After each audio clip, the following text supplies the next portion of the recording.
Damai sejahtera Allah Bapa yang melampaui segala akal, itulah kiranya menyertai hati dan pikiranmu di dalam Yesus Kristus Tuhan kita. Amin. Bapak, Ibu, saudara-saudara yang dikasihi oleh Tuhan, Tuhan membekali kita pada minggu di ibadah siang hari ini melalui firman-Nya yang dikutip dari Mazmur pasal 77 ayat 6 sampai dengan ayat 16. Demikian firman Tuhan.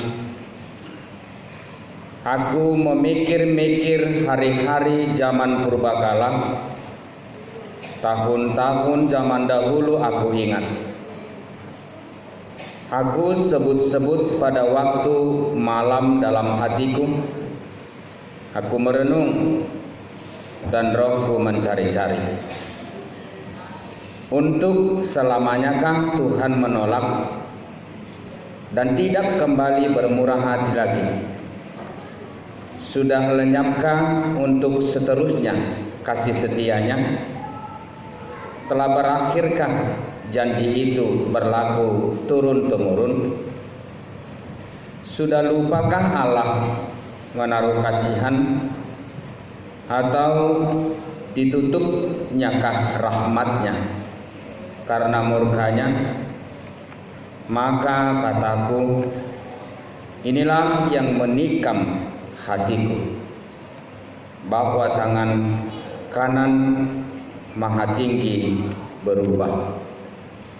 Aku hendak mengingat perbuatan-perbuatan Tuhan, aku hendak mengingat keajaiban-keajaibanmu dari zaman purbakala. Aku hendak menyebut-nyebut segala pekerjaanmu dan merenungkan perbuatan-perbuatanmu. Ya Allah, jalanmu adalah kudus. Allah manakah yang begitu besar seperti Allah kami?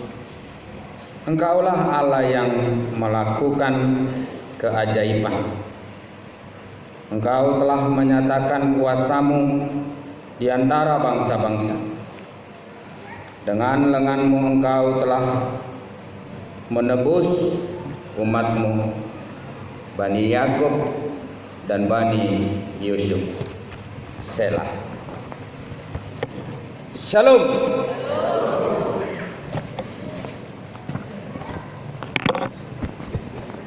Bapak, Ibu, saudara-saudara, pemahaman yang sangat sederhana. Sebenarnya secara alami penderitaan boleh berlangsung dalam proses keberlangsungan kehidupan manusia, dan itu adalah merupakan bagian dari kehendak bebas dari proses keberlangsungan perjalanan akan keberadaan alam. Jadi siapapun bisa mengalami penderitaan di tengah-tengah dunia ini, dan siapapun adalah pribadi yang menjadi bagian daripada sasaran akan penderitaan tersebut. Yang artinya, Bapak, Ibu, saudara-saudara, orang miskin juga bisa menderita, orang kaya juga bisa menderita, orang baik juga bisa menderita, orang jahat juga bisa menderita. Bahkan apapun yang menjadi profesi dari setiap orang bisa diperhadapkan dengan penderitaan itu sendiri. Yang menjadi persoalan, Bapak, Ibu, saudara-saudara,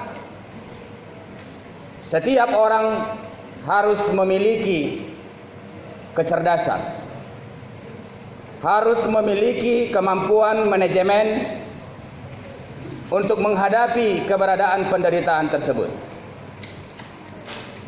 Dan tergantung kepada kemampuan dari setiap orang, bagaimana dampak daripada penderitaan itu kepada dia.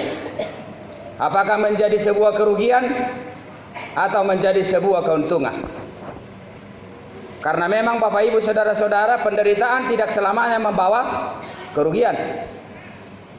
Penderitaan juga terkadang bisa membawa keuntungan bagi orang-orang yang cerdas, yang lihai, yang punya manajemen yang baik, meletakkan keberadaannya, memperhadapkan dirinya kepada penderitaan tersebut. Bapak Ibu Saudara-saudara, penderitaan sebenarnya tidak pernah diperkenankan Tuhan berlangsung di dalam kehidupan manusia. Di satu ngadong nama dok siat debataro si tahun ini, dak ke alomo rohani debata mar si tahun kita.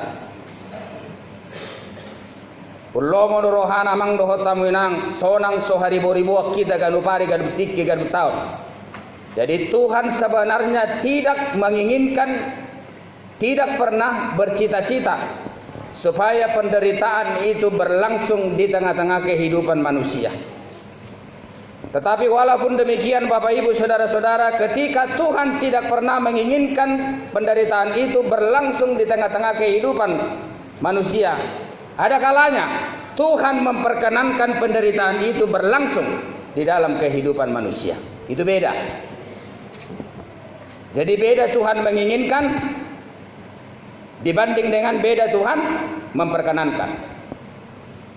Lapatan namang dohot tamu inang dipaloas, aledang diparhagiot, dipaloas, dang nagabe hadirion ni ibana si buat ciri ni penderitaan ini. Jadi terkadang Tuhan memperkenankan, walaupun sebenarnya Tuhan tidak pernah menginginkan penderitaan supaya berlangsung di dalam kehidupan manusia, kehidupanku, kehidupanmu, kehidupan orang lain. Tapi terkadang Bapak Ibu Saudara-saudara, Tuhan memperkenankan penderitaan itu berlangsung di dalam kehidupan manusia, dan Tuhan memperkenankan penderitaan itu berlangsung di tengah-tengah dunia. Tujuannya apa? Yang pertama Bapak Ibu Saudara-saudara, Tuhan memperkenankan penderitaan itu berlangsung di dalam hidup kita supaya Tuhan menjadi bagian daripada pilihan kita. Itu keren. Tapi sepertinya agak sulit dimengerti. Ketika penderitaan itu diperkenankan Tuhan berlangsung di dalam kehidupan kita supaya Tuhan bagian daripada pilihan manusia.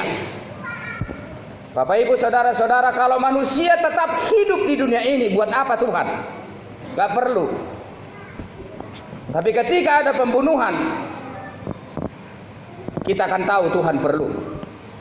Ketika ada kecelakaan, kita tahu Tuhan perlu. Kalau semuanya aman, kalau semua yang mudik pada tahun ini tidak ada yang celaka, walaupun sebenarnya kita tidak menginginkan celaka, walaupun Tuhan sebenarnya tidak menginginkan celaka, tapi dunia menginginkan celaka, tapi Tuhan terkadang memperkenankan. Supaya apa? Asa martangia kita borhat. Supaya apa? Supaya kita hati-hati. Supaya apa? Supaya kita tahu tidak ada Allah yang lain yang bisa melindungi perjalanan kita, mulai dari awal, pertengahan, sampai kita ke tempat tujuan kita masing-masing. Yang kedua Bapak Ibu Saudara-saudara, terkadang Tuhan memperkenankan penderitaan berlangsung di tengah-tengah dunia supaya manusia memberikan pernyataan dan kesimpulan bahwa di atas segalanya adalah Tuhan yang memiliki tahta.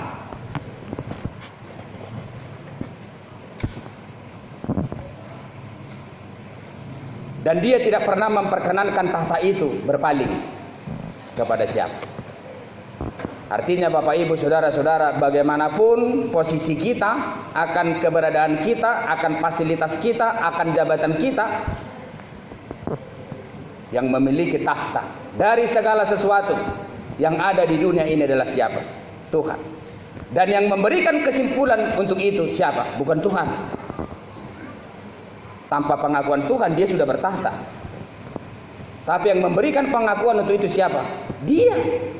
Di lain pihak. Tapi kita yang menjalani. Lalu siapa yang memberikan pengakuan? Kita. Ya. Untuk itu Bapak Ibu Saudara-saudara, terkadang penderitaan itu Tuhan perkenankan berlangsung di tengah-tengah dunia, supaya setiap manusia yang ada di dunia ini memberikan pernyataan, memberikan kesimpulan bahwa dalam segala sesuatu apapun yang ada di tengah-tengah dunia ini adalah Tuhan yang memiliki apa? Kuasa. Lihat ketika terjadi tsunami. Mana ada yang bisa jawab? Pengetahuan tak dia bisa jawab. Orang-orang pintar gak bisa jawab. Dukun gak bisa jawab. Pendeta gak bisa jawab. Yang bisa jawab apa? Yang bisa jawab adalah pernyataan, kediaman, pengakuan. Yang ketiga Bapak Ibu Saudara-saudara, penderitaan terkadang diperkenankan Tuhan berlangsung di tengah-tengah dunia, supaya kita tidak pernah mengandalkan diri kita sendiri.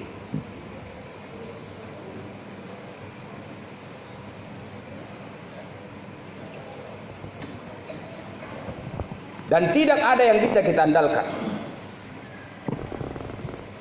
Hanya Dia yang bisa kita andalkan. Bapak Ibu Saudara-saudara, penderitaan adalah sebuah wadah yang begitu indah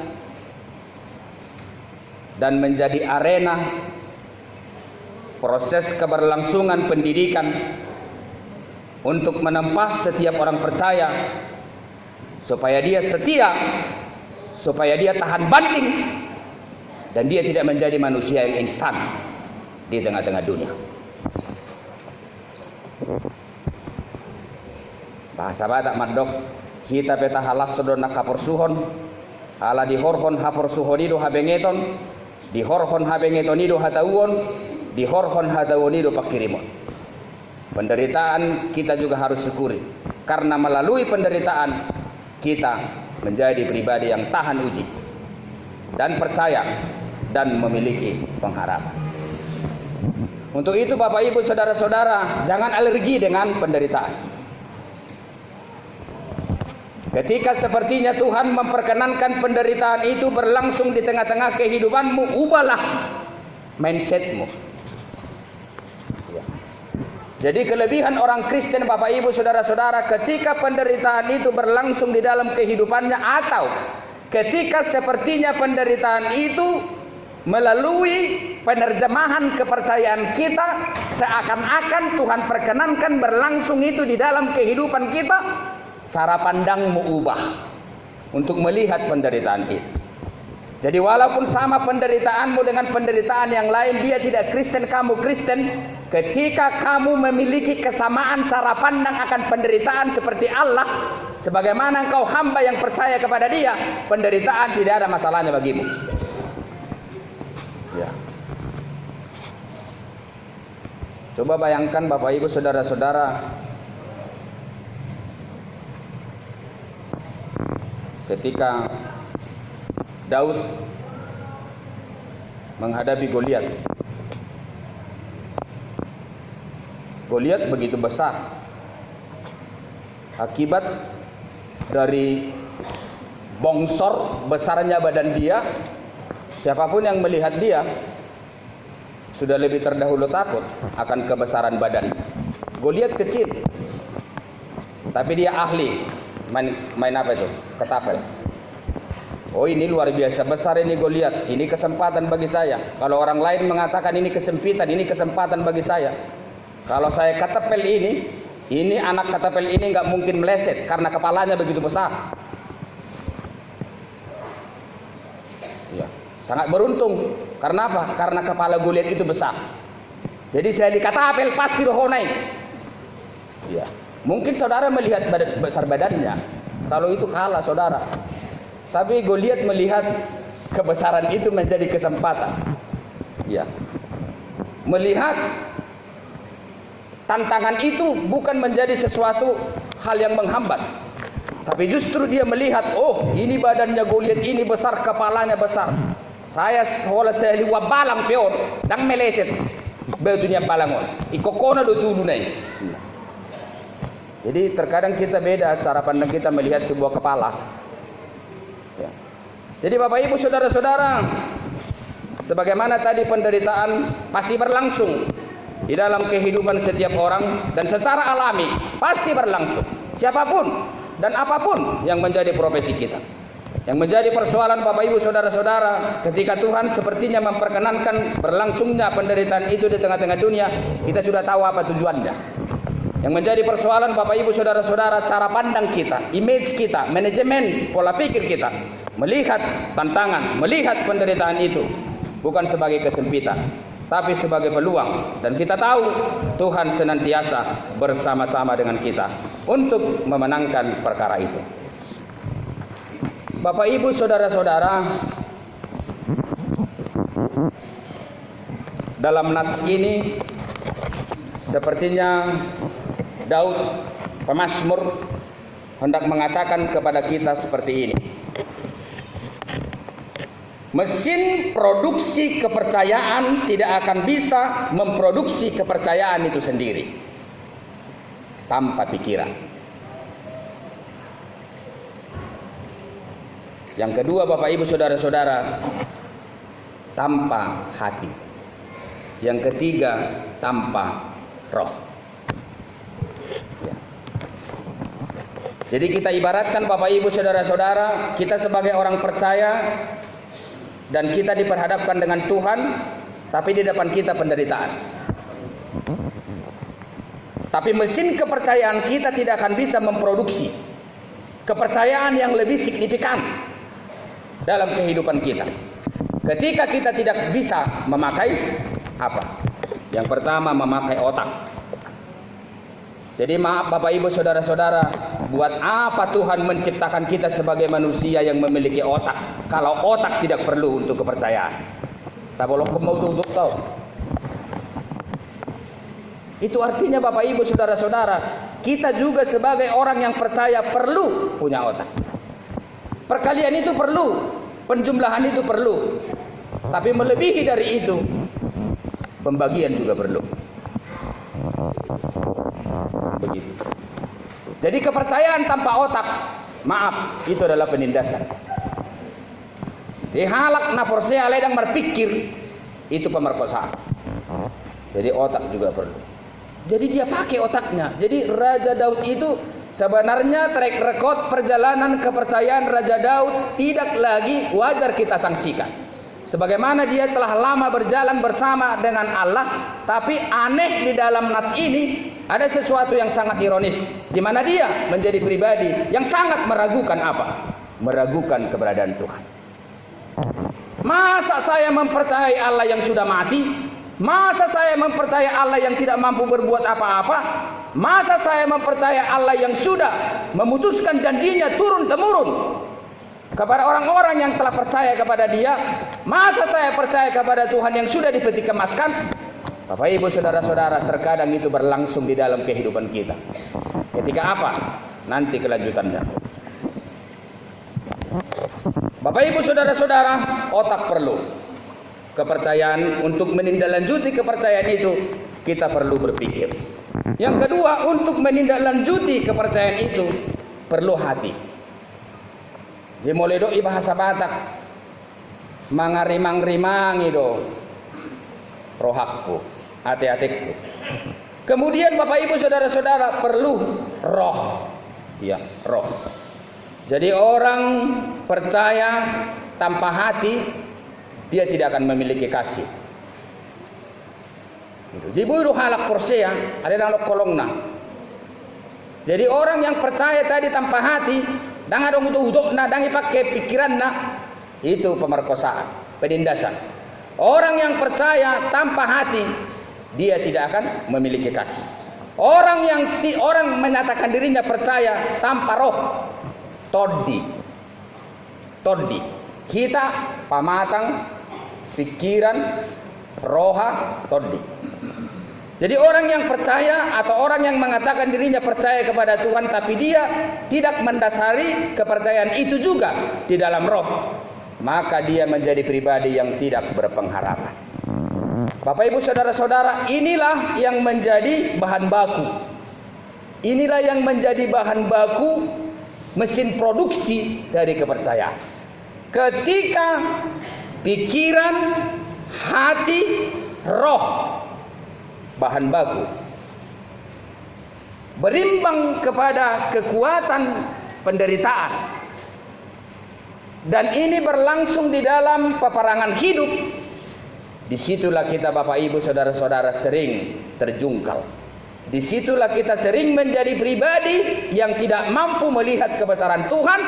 Disitulah kita menjadi pribadi yang sampai hati Bapak Ibu saudara-saudara menghujat keberadaan Tuhan. Sebenarnya di dalam nats ini kan Raja Daud itu menghujat. Itu bisa kita baca pelan-pelan Bapak Ibu saudara-saudara. Aku memikir-mikir hari-hari zaman purbakala yang dia pakai otaknya. Tahun-tahun zaman dahulu aku ingat. Aku sebut-sebut pada waktu malam dalam hatiku. Dipakai mana Atena. Aku merenung dan rohku mencari-cari. Dia pakai di situ todina, dipakai di situ rohnya. Untuk selamanya kah Tuhan menolak dan tidak kembali bermurah hati lagi. Ini sangat menyakitkan.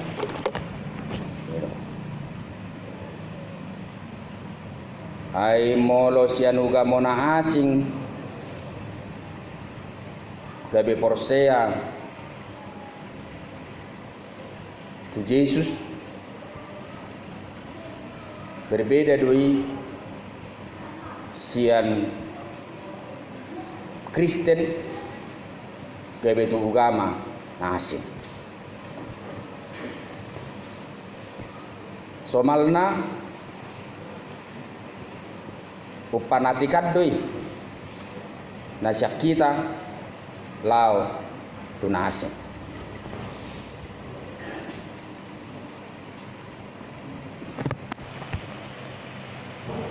Molo tiba-tiba tabai kesimpulan tunasomal tarajumi tahaporsiai takas madongani hita.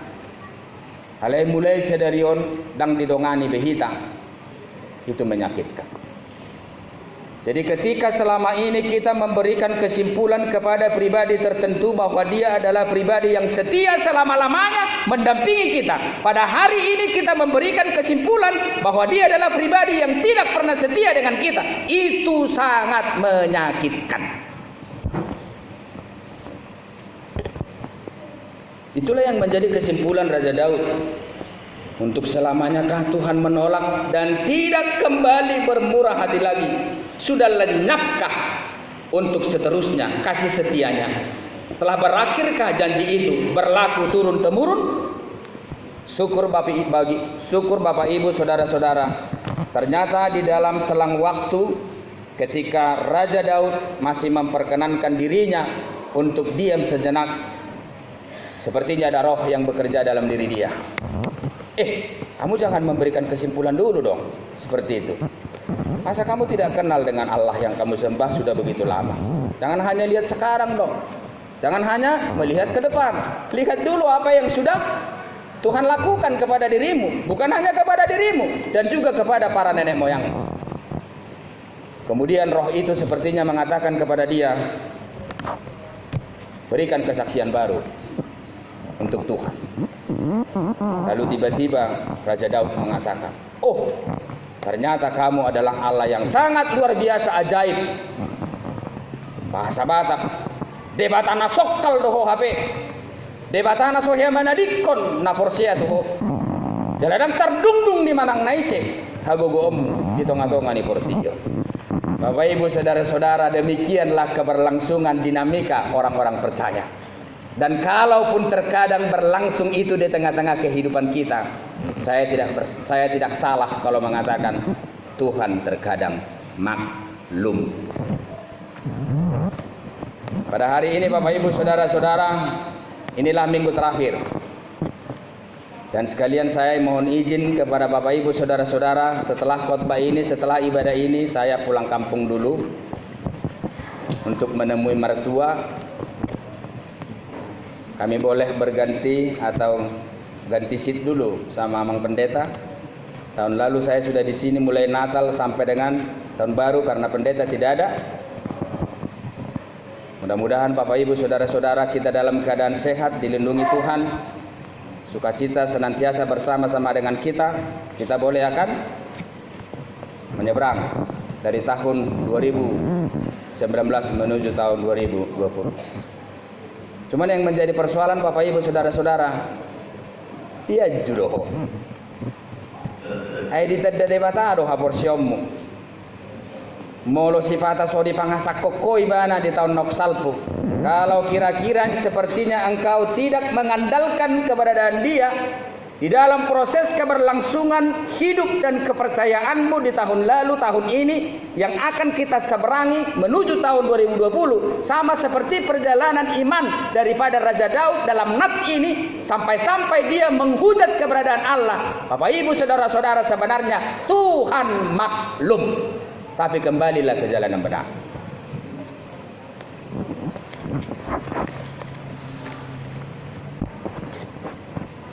Kesimpulan yang terindah dalam kehidupan, dan sebenarnya itulah yang Tuhan inginkan dari kita, adalah ketika kita memenangkan berbagai perkara hidup, kita memberikan pengakuan Tuhan tidak pernah meninggalkan kita.